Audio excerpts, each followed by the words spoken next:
डोको पनि फाटेर उहाँ भइसकेको छ। यसको आज 500 रुपियाँ तिरेर किनेको कि आज चाहिँ यसको यो सबै भत्काउनु पर्ने छ नि। थुक्का भन्नु न इन्भिटेसन यो दिमाग पनि कोही बेला यस्तै हुन्छ।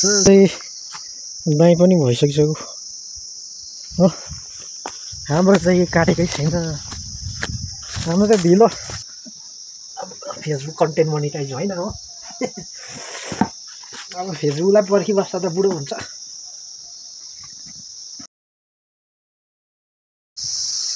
हेलो नमस्ते सेवानी सम्पूर्णमा भन्दै आजको ब्लग पनि सुरु गरिरहेको छु साथीहरू है। हजुरलाई धेरै धेरै स्वागत छ मेरो ब्लगमा। आए गल्यो र आजको दिन नयाँ दिन नयाँ ब्लग लिएर फेरि उपस्थित भइसकेको छु। हजुरहरूकै भाइ भतिज भनिज होइन साथी भन्दै सुन्दरी ब्लग। ल साथीहरू अहिले भने चाहिँ म गाँसतर्फ लागिसकेको छु। मर्निङ ड्युटी आज चाहिँ यतैतिर काट्नुपर्ने हुन्छ होइन। ल लहे लहे लहे मैले निकै दिन भएको थियो ब्लग नगरेको। लहे आज फेरि आइसकेको छु साथीहरू, हेरेर सपोर्ट अनि माया दिनु होला। ए जाडो त्यस्तै छ, हात ठिराइरहेको छ, अलिक चाहिँ ठिराएको छैन होइन। डोको पनि फाटेर उहाँ भइसकेको छ। यसको आज 500 रुपियाँ तिरेर किनेको कि आज चाहिँ यसको यो सबै भत्काउनु पर्ने छ नि बोकेर बोकेर। ल साथीहरू अहिले भने चाहिँ म चाहिँ घाँसमा आइसकेको छु साथीहरू होइन। अब चाहिँ घाँस काट्नुपर्ने चाहिँ यहीँनिर हो मेरो डेस्टिनेसन भनौँ है। ल साथीहरू घाम पनि झुल्केर माथि पुगिसकेको छ। आफ्टर लङ डे होइन मैले फेरि पनि घाँस काटेको ब्लग सुरु भइसकेको छ मेरो। अनि मायाले सपोर्ट दिनुहोस् है। यसरी नै मायाले सपोर्ट दिनुभयो भने राम्रो राम्रो ब्लग आउनेछ भनेर के भन्नु। सपोर्टै गर्दैन, भिडियो नै हेर्दैन, के गर्नु। हामी जस्तो घाँस काटेको, बारीमा काम गरेको, बस्तीमा बसेको, यस्तो लुगा मैला भएको त कहाँ यस्तो राम्रो राम्रो खाएको, पिज्जा खाएको, बर्गर खाएको, घुमेको डुलेको, यति लुगा लगाएकोहरू मात्रै हेर्छ साथीभाइहरू है। हामी जस्तो मिहिनेत गरेको मान्छेहरूलाई त कहीँ हेर्छ पत्याउँदैन। नहेरे पनि एउटा यसो रिमेम्बर चाहिँ हुन्छ भनेर चाहिँ म चाहिँ ब्लग चाहिँ कन्टिन्यू गर्न चाहन्छु। तपाईँहरूले नहेरिदिए पनि होइन। अब पछि म नरहे पनि होइन यसो बस्छ नि त। अब बुढो मान्छे भएपछि भोलिपछि बुढेसकाल लागेपछि टक्कै चिया खाँदै बुढीसँग होइन। बुढी त के भन्नु बिहे गरेको थिएन, अब गति गर्दैन, बुढी पनि छैन। जाडो छ जिन्दगी, गाह्रो छ जिन्दगी। कस्तो मजाको देख्यो। मेरो भारी चाहिँ पुगिसकेको छ अहिले भने है। अब चाहिँ घर तरफ जानु आँटेको। अब के गर्नु, साथीहरू पनि छैन, एक्लै घर जाउँ हो त्यस्तो छ। पहिलातिर चाहिँ कस्तो हुन्थ्यो भने ओए भारी पुग्यो हो, पुगेको छैन भन्थ्यो। अन्त अहिले त छैन। अब पुगेको छैन भने एकछिन भिसायो, आगो फुक्यो, ताप्यो। अहिले त एकछिन छैन, कोही छैन, एक्लै। न बुढी छ न साथी छ, मर्छ कि कहाँ हो जाडोमा तेरिका। यस्तै छ जिन्दगी साथीभाइहरू है। हाँसी मजाक गर्नुपर्छ लाइफमा, एक बारको जुनी हो होइन।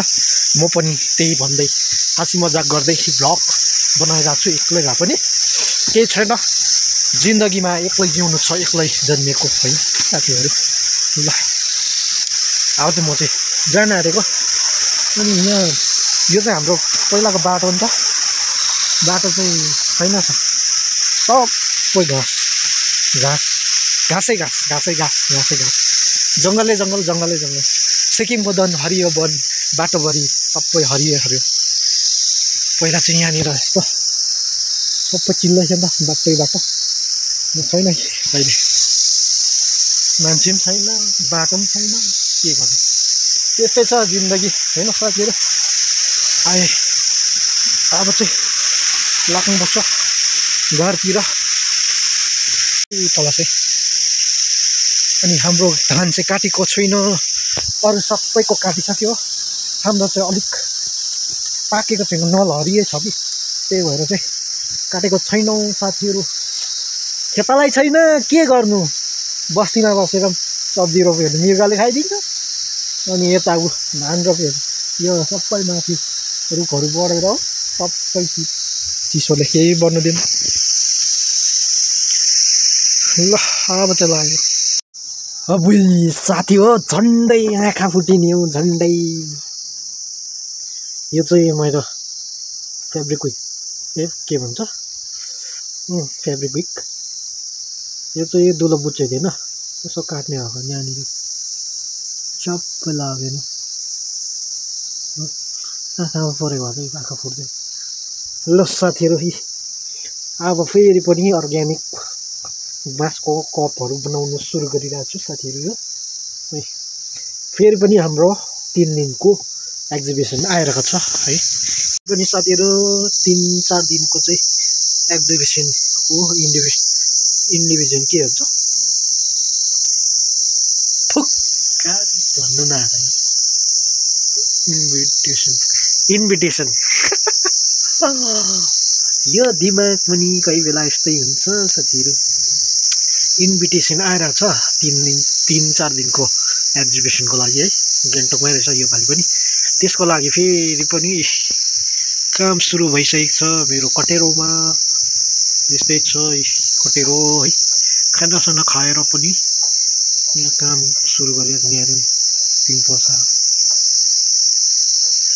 आज झन्डा आएको पनि भयो र आज के भन्नु त्यस्तो। ल हेर्दै गर्नु होला साथीहरु। अरूको चाहिँ दाइ पनि भइसकिसक्यो हो, हाम्रो चाहिँ काटेकै छैन। हाम्रो चाहिँ ढिलो हौ, ढिलो पाक्ने धान हो कि। धान काटेर पनि खेत जोतेर पनि सब्जी के लगाइसक्यो, हाम्रो छैन। त्यस्तो हुन्छ नि त। म भने चिन्थिन् पर मन्नी डाँडा गएको दाजुकोमा है,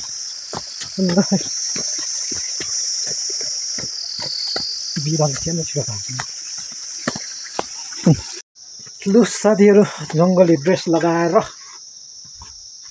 अब बारीमा जान आँटेको है। सब्जीहरू लिलाउनु पर्छ हैन। अब फेसबुक कन्टेन्ट मोनिटाइज होइन हो। अब फेसबुकलाई पर्खिबस्दा त बुढो हुन्छ। त्यसको लागि चाहिँ फेरि बारीतिर लागेको साथीहरु। म चाहिँ हैन यहाँ तल काम गर्नुपर्छ। अब चाहिँ मटर हाल्नुपर्छ हो। अस्ति सिमी रोपेको सबै खाली भयो नि त हैन। यहाँ मेरो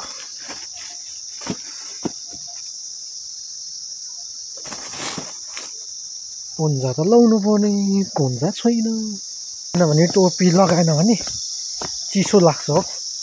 चिसो लाग्यो भने बिमार हुन्छ। फेरि बिमार भयो नि स्याहार्ने छैन बुढी। यहाँ नि आलु भन्दा झ्याल बेसी आएको छ। आलुको बोट चाहिँ सबै मृगले खाइदिएर हो। धान हेर्नुहोस्, धानको स्थिति यस्तो छ।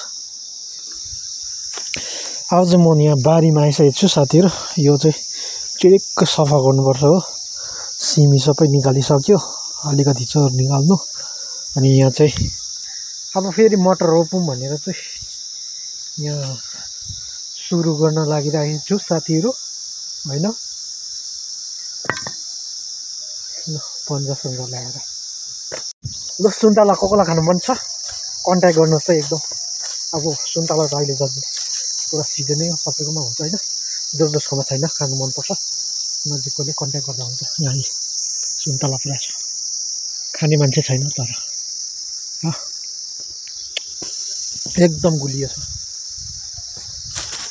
गुलियो। ल म चाहिँ यही काम गर्नु सुरु भइसकेको छ होइन डल्लै छ राम्रो भइसकेको छ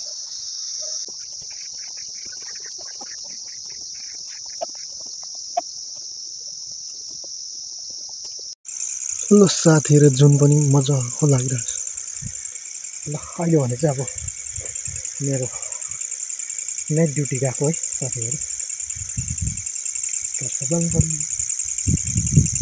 नाइट ड्युटी कहाँ गएको भन्दा चाहिँ परमामाकोमा है मैले भिडियो हालिसकेको थिएँ फेरि 3 दिनको लागि एक्जिबिसन आएको छ गान्तोकमा है फेरि त्यसको लागि सामान फेरि रेडी गर्नुपर्ने हाम्रो अलरेडी सामान त छ तर पनि फेरि आफै थप्नुपर्ने होइन अनि त्यसको लागि चाहिँ मामासँग मिलेर बनाउँदैछु साथीहरू ल आजको भ्लग के कस्तो लाग्यो लाइक शेयर कमेन्ट अनि सब्सक्राइब गरिदिनु होला है साथीहरू अहिले पर गएर देखाउने छु ल माया दिनुहोस्